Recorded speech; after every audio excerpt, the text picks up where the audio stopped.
한 주간도 살아가시느라 수고 많으셨습니다.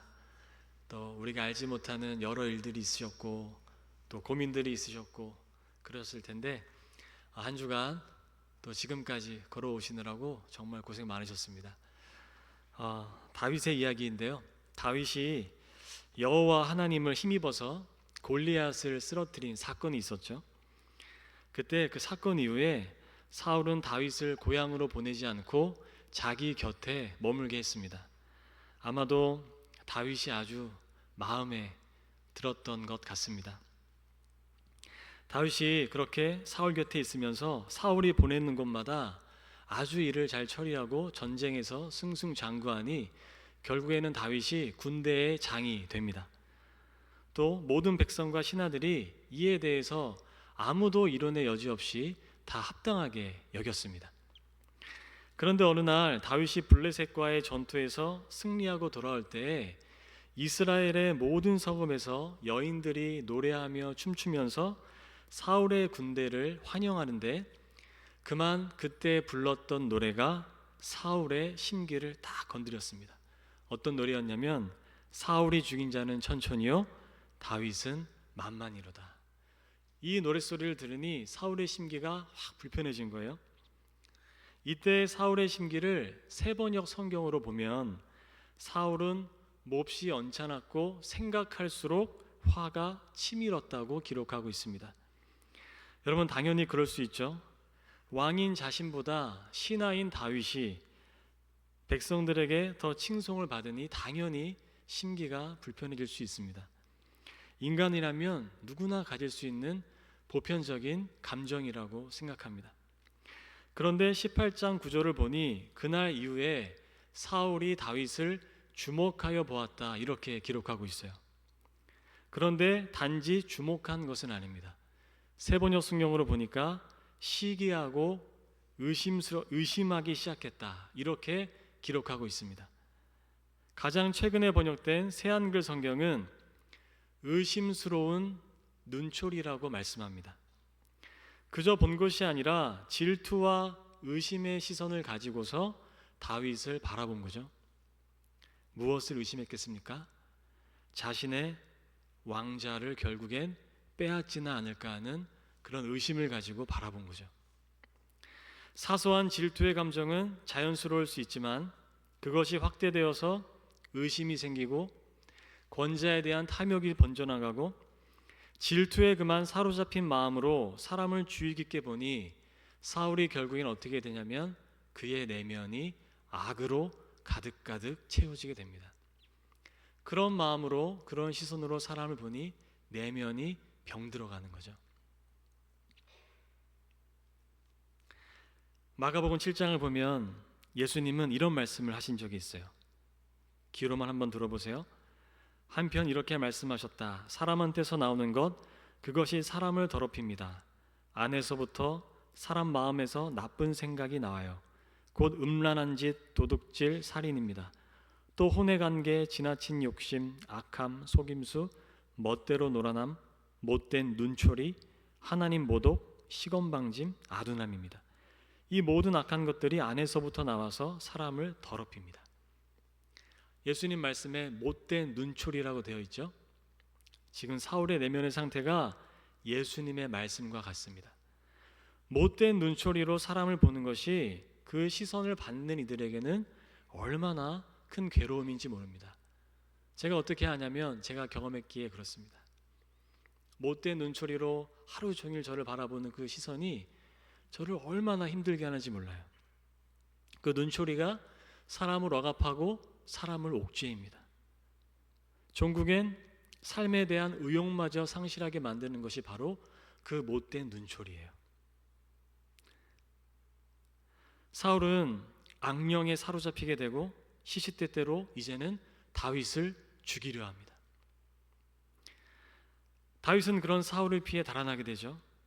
다윗 자신에게는 쫓길 만한 이유가 전혀 없었죠. 그러나 하나님께서 다윗을 그렇게 내모셨습니다. 하나님께서 피하게 하신 것입니다.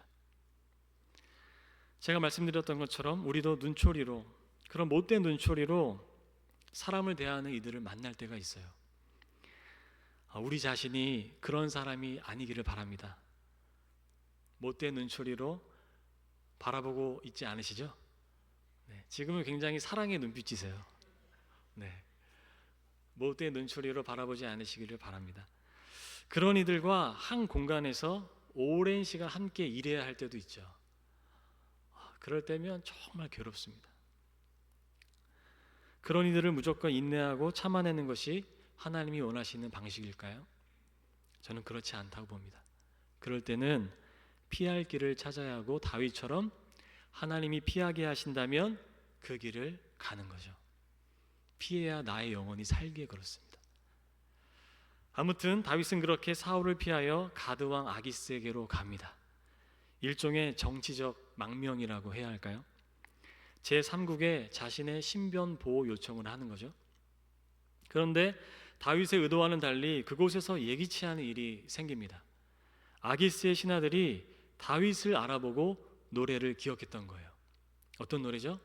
사울이 죽인 자는 천천히요, 다윗은 만만이로다. 자신을 칭송하는 노래를 기억하며 수근거리는 소리를 들었을 때 다윗의 트라우마가 갑자기 올라왔는지는 모르겠지만 두려움에 심장이 요동치기 시작하는 거예요.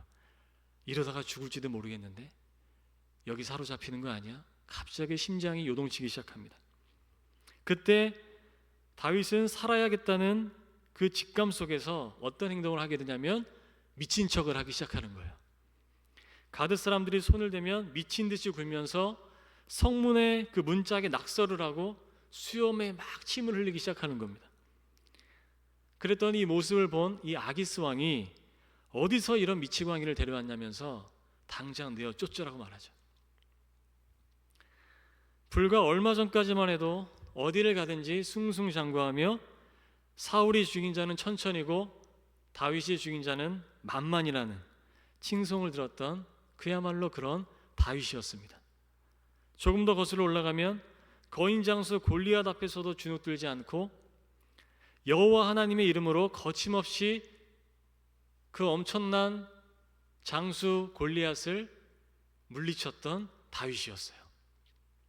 그런 다윗이 지금 목숨을 부지하고자 가드왕 앞에서 치졸하게 미친 척을 해야 했으니 여러분 그 심정이 어땠을 거라고 여러분은 상상하십니까? 늘 승승장구하던 사람이 갑자기 그 치졸함 속에 들어갈 때의 감정을 여러분 느껴본 적이 있으신가요? 그 심정이 기록된 말씀이 시편 34편입니다. 표제어가 다윗이 아비멜렉 앞에서 미친 채 하다가 쫓겨나서 지은 시입니다. 여기서 아비멜렉은 아기스 왕이에요. 제가 한번 읽어볼 테니 귀로만 한번 들어보십시오. 내가 여호와를 항상 송축하며 내 입술로 항상 주를 찬양하리이다. 내 영혼이 여호와를 자랑하리니 곤고한 자들이 이를 듣고 기뻐하리로다. 나와 함께 여호와를 광대하시다 하며 함께 그의 이름을 높이세. 내가 여호와께 간구하매 내게 응답하시고 내 모든 두려움에서 나를 건지셨도다. 그들이 주를 앙망하고 광채를 내었으니 그들의 얼굴은 부끄럽지 아니하리로다. 이 곤고한 자가 부르짖음에 여호와께서 들으시고 그의 모든 환난에서 구원하셨도다. 여호와의 천사가 주를 경외하는 자를 둘러진치고 그들을 건지시는도다. 너희는 여호와의 선하심을 맛보아 알지어다. 그에게 피하는 자는 복이 있도다. 너희 성도들아 여호와를 경외하라. 그를 경외하는 자에게는 부족함이 없도다. 젊은 사자는 궁핍하여 줄일지라도 여호와를 찾는 자는 모든 좋은 것에 부족함이 없으리로다. 아멘. 10절까지 읽었습니다. 2절과 6절의 곤고한 자는 다름 아닌 다윗 자신일 것입니다. 이 곤고하다의 원어적 의미는 가난하다, 겸손하다, 신분 지위의 중요도가 낮다, 하찮다, 괴롭다 이런 뜻입니다. 승승장구하던 다윗은 사울에게 쫓기는 신세가 되고 누구에게도 주눅들지 않았던 다윗은 지금 목숨을 부지하고자 가드왕 앞에서 미친 척을 해야 했으니 지금 자신의 신세가 괴롭다고 갑자기 자신의 신분과 지위가 하찮아졌다고 여길 법한 거죠. 다윗은 그런 공고한 심정으로 이 노래를 하는 겁니다. 다윗의 이러한 삶의 굴곡은 우리에게 어떤 성찰을 주는 것 같아요. 신앙의 여정 속에서 때로는 열정과 자신감으로 두려움 없이 하나님을 열망하며 우리가 살아갈 때가 있죠. 감히 하나님을 모독하는 이들을 가차없이 처단하고 온전히 나를 들여 어디에도 부족함이 없는 존재, 모든 삶에 있어서 경건을 열망하고 하나님의 자녀로서의 삶을 아주 철두철미하게 살고 싶은 그런 갈망입니다. 어쩌면 이는 산을 오르고자 하는 그 신앙에 빗대어 볼 수 있어요. 우리 인생에서는 반드시 이런 시기가 있어야 합니다. 여러분들도 다 그런 시기를 한 번씩 겪어오셨죠? 하나님께서 이러한 열망을 허락하실 때가 있어요, 우리 삶에. 그런데 그런 열망 속에서 산 정상에 올라 발견하게 되는 건 뭐냐면 그 정상에 올랐더니 또 다른 정상이 있다는 겁니다. 또 다른 산이 있다는 거예요. 그리고 정상에 올라서 하늘을 보니 도무지 오를 수 없는 그 하늘이 내 머리 위에 있다는 겁니다. 한 노래의 가사처럼 높은 봉우리는 또 다른 봉우리를 잇는 그 줄기에 불과했던 거죠.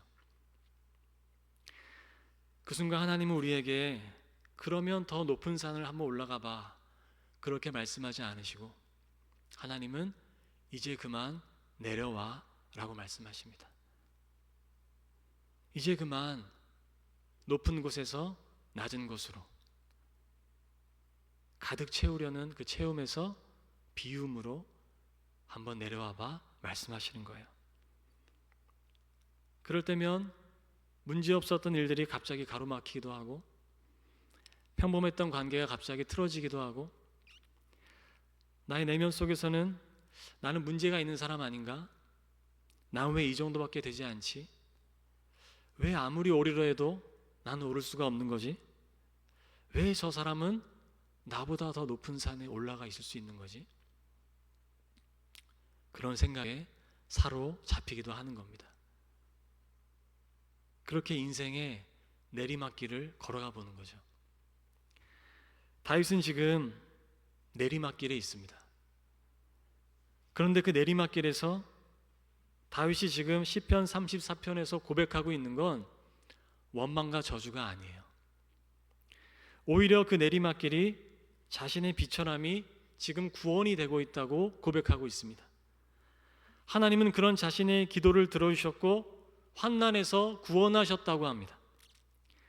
자신은 정말 치졸하게 살고 싶어서 미친 척하며 몸부림치며 살고자 했지만 그 치졸한 방식마저 하나님이 나를 구원하시기 위한 통로였다는 거예요. 내 입장에서는 치졸함이었지만 하나님 입장에서는 그 방식이 다윗을 구원하기 위한 방법이었다는 겁니다. 그러니 다윗은 이렇게 얘기하는 거죠. 너희는 여호와의 선하심을 맛보아 알지어다. 여호와를 찾는 자는 모든 좋은 것에 부족함이 없을 거다. 여호와를 자랑하며 여호와를 광대하시다고 우리 함께 찬양하자. 그렇게 고백하는 겁니다. 인생의 내리막길에서 오히려 다윗은 하나님의 그 구원을 보는 거예요. 자신의 생각과 다른 그 하나님, 내가 규정해 놓았던 그 하나님에서 벗어나서 불현듯 다가오시는 그 하나님을 내리막길을 걸어가며 만나는 거죠. 우리는 산에 올라서 정상에 오를 때야 비로소 하나님이 만족하시고 하나님이 내게 축복을 내려주신다고 믿을 때가 종종 있어 보입니다. 내리막길이 축복이 될 거라고는 잘 생각이 들지 않을 때가 있어요. 물론 그 내리막길의 신비를 알기 위해서는 반드시 산에 올라야 하지만 정상이 우리를 만족시키는 것이 아니라 정상은 나 자신의 한계를 드러내줄 뿐입니다. 그렇게 내리막길을 내려오며 다윗은 이제 새로운 동료들을 만납니다. 22장 1절과 2절 제가 읽어드립니다. 그러므로 다윗이 그곳을 떠나 아둘람 굴로 도망하매 그의 형제와 아버지의 온 집이 듣고 그리로 내려가서 그에게 이르렀고 환난당한 모든 자와 빚진 모든 자와 마음이 원통한 자가 다 그에게로 모였고 그는 그들의 우두머리가 되었는데 그와 함께한 자가 400명 가량이었더라. 아멘. 어쩌면 다윗이 사울과 함께 왕궁에만 있었더라면 일평생 만나지 못했을 사람들입니다. 그런데 개인적으로 다윗이 비천함 속에서 하나님의 구원을 맛보고 자신의 처지와 비슷한 사람들을 만나 함께 지낸 이 시간들이 후에 그가 왕이 되었을 때 가장 의미 있는 경험이었을 거라고 저는 믿고 그렇게 생각합니다. 왕으로서의 준비는 단지 승승장구하며 성공의 달콤한 그 맛을 보는 것이 아니라 쫓기는 가운데서도 자기의 비천함 속에서도 또 그 비천함을 평생 끌어안고 살아가는 이들과 동고동락하면서 그 가장 낮은 자리에 처하면서 왕으로서의 준비가 되어가고 있었던 거죠. 그래서 저는 평범함 속에 있는 비범함을 믿습니다. 비범함만을 쫓는 자들이 지도자가 되면 오히려 공동체는 괴로워질 뿐이라고 저는 믿습니다. 평범한 삶을 살아가는 이들이 낮은 자리에 거할 줄 아는 이가 지도자가 되었을 때 그때 어떤 새로움이 나타날 수 있는 거죠. 여러분, 주님의 자녀로 그리스도인으로 살아간다는 것은 과연 무엇일까요? 하나님은 우리에게 높은 곳에 오르고자 하는 열망도 주시고 또 성취도 맛보게 하시지만 마치 내리막길 같은 그런 길도 우리에게 허락하십니다. 그 삶으로 하나님이 꺼집어내서 이끌어 가세요. 그 낮아짐의 경험을 통해 죽음이 부활이 되는 신비를 알게 하시는 거예요. 예수님은 가장 높은 자리에서 이 땅에 오셔서 환난당한 우리와 빚진 우리와 마음이 원통한 우리가 함께 동로동락하게 하셨어요. 예수님은 마치 자원봉사자가 어려운 이웃을 돕듯이 우리에게 오신 것이 아니에요. 우리를 그렇게 자원봉사자의 마음으로 도우러 오신 것이 아니에요. 예수님은 완전히 우리의 처지가 되셔서 우리와 함께 사시려고 오신 거예요. 예수님은 그냥 우리가 되신 거예요. 예수님은 비천한 자가 되신 거예요. 예수님은 한번 경험해 보자고, 빈민가에 가서 한번 그들을 경험해 보자고 1박 2일 동안 그들을 도우러 오신 것이 아니고 예수님은 그냥 우리가 되시려고 오신 거예요. 그러니 우리를 잘 아시는 거예요. 빚진 자의 마음이 얼마나 괴로운지, 원통하게 살아가는 것이 얼마나 가슴 아픈 일인지, 눈물 지으며 살아가는 게 얼마나 괴로운 일인지를 예수님은 우리가 되셨기 때문에 아시는 거예요. 예수님은 우리이신 거예요. 예수님은 그렇게 오신 겁니다. 그게 우리 예수님이세요. 그래서 예수님은 우리의 왕이신 겁니다. 저 높은 곳에 앉아서 우리를 내려다보시기에 우리 왕이 아니시고 다윗처럼 그 낮은 곳을 경험하셨기 때문에 다윗이 메시아의 예표일 수 있다면 메시아이신 예수님은 우리가 되셨기 때문에 우리의 왕이신 거예요. 그래서 왕이신 겁니다, 여러분. 그래서 그분을 우리가 왕이라고 부르는 거예요. 예수님은 낮아지심으로 우리의 희망이 되셨고 예수님의 죽음은 부활이 된 겁니다. 이것이 우리의 신앙의 신비입니다. 하나님은 이 신비를 내리막길을 통해서 알려주시는 겁니다. 낮아져야만 보일 수 있는 게 있는 거예요. 다윗의 내리막길은 결코 실패가 아니었습니다. 여러분의 인생에 내리막길을 걷는 것 같으십니까? 결코 실패가 아니에요. 내리막길은 주님께로 오르는 길입니다. 주님을 만나는 길이에요. 낮은 가슴으로 함께 살아갈 수 있는 길이 바로 내리막길입니다. 우리 함께 그 길의 신비를 맛보며 함께 걸어가면 좋겠습니다. 이 시간 함께 찬양할 텐데요, 광야를 지나며라는 찬양인데 가사를 깊이 묵상하는 마음으로 우리 함께 찬양하겠습니다.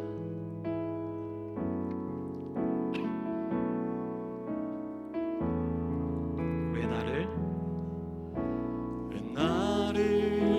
깊은 어둠 속에 홀로 두시는지, 어두운 밤 왜 그리 길었는지,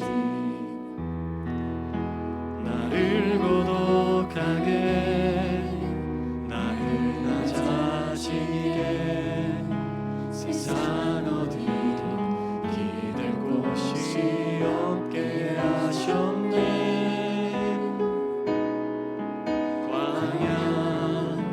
광야에 서 있네. 주님만 내 도움이, 주님만 내 도움이 되시고, 주님만 내 빛이 되시는, 주님만 내 친구 되시는 광야. 주님 손 놓고는 단 하루도 살 수 없는 곳,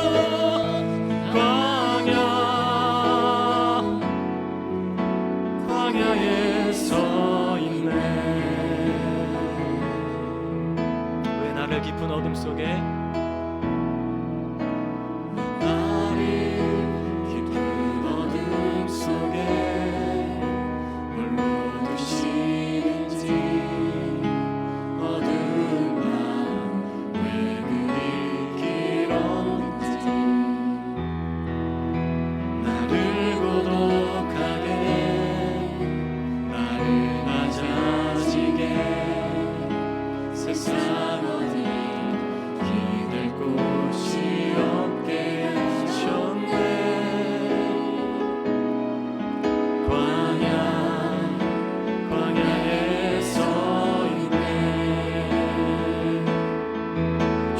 내 도움이 되시고,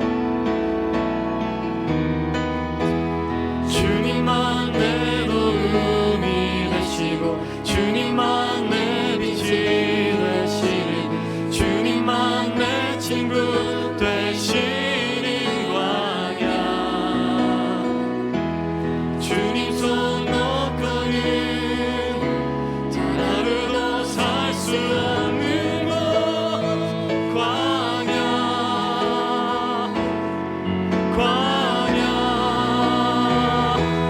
주께서 나를 사용하시려, 나를 더 정결케 하시려, 나를 택하여 보내신 그곳 광야. 성령이 내 영을 다시 태어나게 하는 곳,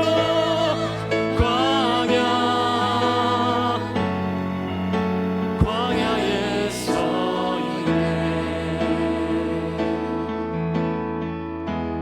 내 자아가 산산이 깨지고 높아지려 했던 내 꿈도 주님 앞에 내어놓고, 오직 주님 뜻만 이루어지기를, 나를 통해 주님 만들어 시기를.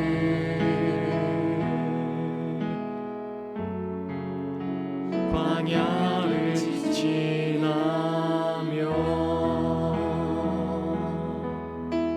아멘. 우리 시간 함께 기도하겠습니다. 시간 기도할 때 내 안에 있는 그 조급함과 불안감의 이유가 무엇인지 한번 깊이 돌아보시면 좋겠습니다. 혹시나 그저 정상에 오르는 것이 내 삶의 목적은 아니었습니까? 또 그런 기대를 내 곁에 있는 이들에게 투영하고 있지는 않았습니까? 나는 어떤 기준으로 이 세상을 살아가고 있습니까? 가장 낮은 곳에 오신 우리가 되신 예수님의 시선으로 삶을 바라볼 수 있기를 간구하면 좋겠습니다. 또 이 시간 혹시 인생의 내리막길을 여러분 경험한 것만 같습니까? 하나님의 선하심을 맛보아하는 시간이 되기를 기도하십시오. 깊은 낭만 속에 사랑으로 이끄시며 우리의 삶을 시험에 걸려 넘어지지 않도록 보호하여 달라고, 하나님 나를 끝까지 붙잡아 달라고 주님께 간구하며 나아가시기를 간절히 바랍니다. 우리 시간 두 가지 기도 제목을 두고 우리 함께 기도하겠습니다. 기도합니다.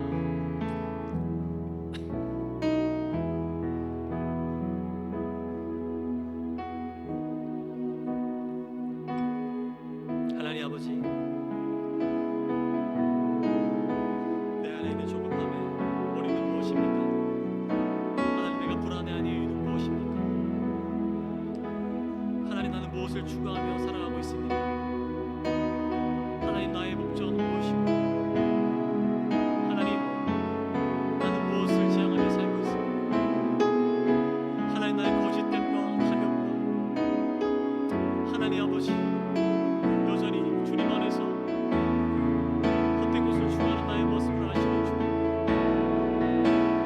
아버지, 주님께서 나의 삶을 붙잡아 주셔서 하나님 아버지, 주님 안에 온전한 삶을 누릴 수 있도록 도와주시고, 하나님 아버지께서 도와주셔서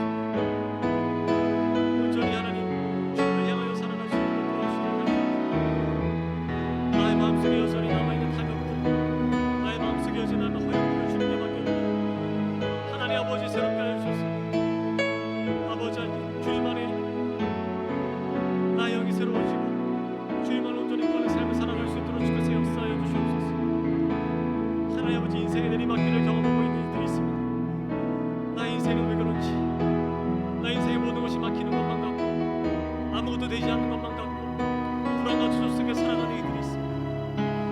하나님 아버지, 저들의 삶을 주님께서 불쌍히 여겨주시기를 간절히 기도합니다. 하나님께서 저들의 삶을 오르만져 주시기를 간절히 기도합니다. 하나님 아버지, 너무 낙담하지 않도록 도와주시고 하나님의 선하심을 맛보할 수 있도록 주께서 인도하여 주시옵소서. 하나님을 알아갈 수 있도록 주께서 인도하여 주시옵소서. 예수님께서는 아버지 우리가 되어주셨습니다. 예수님께서는 우리가 되어주시기 위해 이 땅에 오셨습니다. 예수님께서는 우리가 되시기 위해 이 땅에 오셔서 우리와 함께 하시며 우리를 이해하시고 우리와 동고동락하셨습니다. 하나님 아버지, 도와주셨습니다. 하나님 아버지, 그 예수 이름을 바라며 주님과 함께 걸어갈 수 있도록 도와주시옵소서. 주님이 우리의 마음을 아시오니 주님의 마음을 헤아리시오니 주님 앞에 기도하며 나아갈 수 있도록 도와주시고 주님을 구할 수 있도록 주께서 도와주시고 주님만을 구하며 담대하게 나아갈 수 있도록 도와주셔서 예수님의 손을 부여잡고 나아갈 수 있도록 아버지여 도와주시고 역사하여 주시기를 간절히 기도합니다. 성령 하나님께서 인도하여 주시옵소서. 저들의 마음을 어루만져 주시옵소서. 저들의 마음을 주님께로 인도하여 주시옵소서. 저들의 마음 가운데 하나님 아버지, 시험에 걸려 넘어지지 않도록 도와주시고 오직 주님 안에서 새로워져서 주님만을 구하며 주님의 생명 안에 구할 수 있도록 아버지여 도와주시고 역사하시기를 간절히 기도합니다. 하나님 아버지, 인도하여 주시옵소서. 하나님께서 말씀하여 주시옵소서. 사랑의 음성으로 채워주시옵소서. 주님 생명의 음성으로 채워주시옵소서. 저들 일으켜 세워주시고 주님 그 내리막길이 저주가 아니요 축복임을 알아서 주님과 함께 걸어갈 수 있도록 아버지여 도와주시옵소서. 아버지, 인도하여 주시옵소서.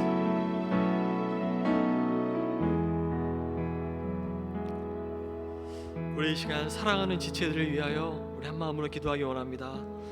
몸과 마음의 질병으로 인해 인생의 깊은 고난 중에 있는 지체들을 위로하여 주시고 주님의 선한 능력으로 감싸시고 새롭게 되는 은혜를 허락하여 주옵소서. 또한 함께하는 모든 가족들에게 새 힘을 더하여 주셔서 지치지 않도록 그 모든 가족들을 주님께서 붙들어 주시옵소서. 또한 이 시간 청년들을 위해 기도할 때 미래에 대한 불안과 두려움 속에 있는 청년들을 깊이 만나 주시옵소서. 타인과의 비교 속에 자신을 가두지 않도록 도와주시고 주님이 허락하신 자기다움 속에서 바른 길을 걸어갈 수 있는 청년의 삶이 될 수 있도록 하나님께서 인도하여 주시옵소서.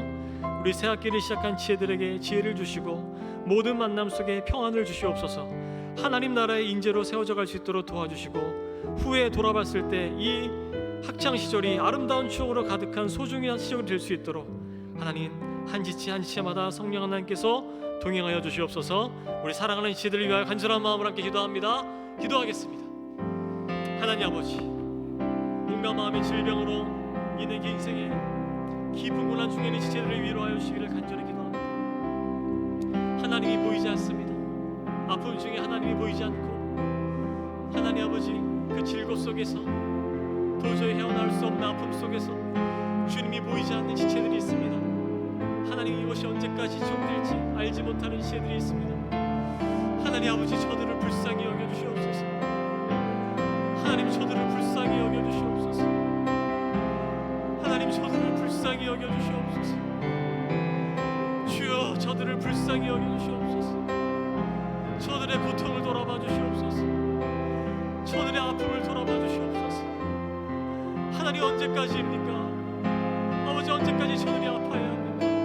하나님 도와주셔서 저들이 희망의 빛을 볼 수 있도록 도와주시고 하나님 아버지 저들의 일상이 회복되게 도와주시고 하나님 아버지 저들의 모든 마음의 질병과 몸의 질병이 회복되어져서 이 땅을 살아가는 동안 주님이 주는 온전한 치유와 평안 속에 거할 수 있도록 하나님께서 도와주시고 인도하여 주시기를 간절히 기도합니다. 아버지여 저들 가운데 함께 해주시고 오늘 밤 찾아가 주셔서 하나님 친히 손을 얹어 주셔서 저들이 그 모든 아픔에서 해방될 수 있도록 도와주시며 말면 하나님의 살아계심을 볼 수 있도록 하나님의 살아계심을 경험할 수 있도록 도와주시옵소서. 불면증으로 고통당하는 지체들에게 찾아가 주셔서 하나님 깊은 잠을 허락해 주시고 모든 두려움에서 벗어나 주님께 모든 삶을 맡길 수 있도록 도와주시옵소서. 우울증으로 고통당하는 이들에게 주님 찾아가 주셔서 그 내면의 빛을 비춰주시고 하나님 아버지 그 밝은 빛 가운데 걸어갈 수 있도록 도와주셔서 하나님 아버지 그 손 부여잡고 일어나 아버지 온전한 일상을 다시 회복할 수 있도록 도와주시기를 간절히 기도합니다. 하나님께서 그 모든 삶을 하시오니 아버지 정신질환으로 하나님 아버지 모든 질병을 벗어나는 모든 이들에게 하나님이 깨끗하게 치유하여 주셔서 하나님의 생명의 빛을 비춰주시기를 간절히 기도합니다. 주여 도와주시옵소서. 하나님 미래에 대한 불안과 두려움 속에 있는 청년들을 깊이 만나주시기를 원합니다. 비교할 수밖에 없는 시절을 살아가는 청년들에게 하나님 말씀하여 주셔서 하나님 비교하지 말 것을 주님 말씀하여 주시고 그 자기 자신다움 속에서 하나님께서 주시는 꿈을 발견할 수 있도록 도와주시고 하나님 그 청년들의 삶을 통하여서 하나님 밝게 빛나는 아름다운 청년으로 자라날 수 있도록 도와주시옵소서. 주님 동행하여 주시고 지혜를 주시고 지식을 주시고 하나님 아버지 안에서 그 청년 시절을 아름답게 보낼 수 있도록 하나님께서 붙들어 주시고 인도하여 주시기를 간절히 기도합니다. 하나님 새학기를 시작한 지체들에게 지혜를 주시옵소서. 모든 만남 속에 평안을 주시옵소서. 하나님 나라의 인재로 세워져서 하나님 나라를 세워가는 인재들 하나님 세상을 위한 인재가 아니요 아버지 오직 하나님의 나라를 세워가는 인재들이 되어져서 하나님 어디에 있든지 주님의 나라에 하나님 일꾼이 될 수 있도록 도와주시고 주님의 나라를 증거하는 하나님 주님의 증인이 될 수 있도록 도와주셔서 하나님 아버지 학창시절부터 주님의 사람으로 세워져갈 수 있도록 아버지께서 붙들어 주시기를 간절히 기도합니다. 이들을 통하여서 하나님 빛과 소금으로 주님의 자녀로 살아갈 수 있도록 도와주시옵소서. 하나님 이 시절을 생각할 때 후에 아름다운 추억이 될 수 있도록 소중한 시간이 될 수 있도록 도와주시고 하나님의 보호하심 속에 온전히 자라갈 수 있도록 주님이 축복하여 주시옵소서. 하나님 함께하여 주시옵소서. 예수님의 이름으로 기도합니다. 아멘. 우리 시간 우리 공동체를 생각하며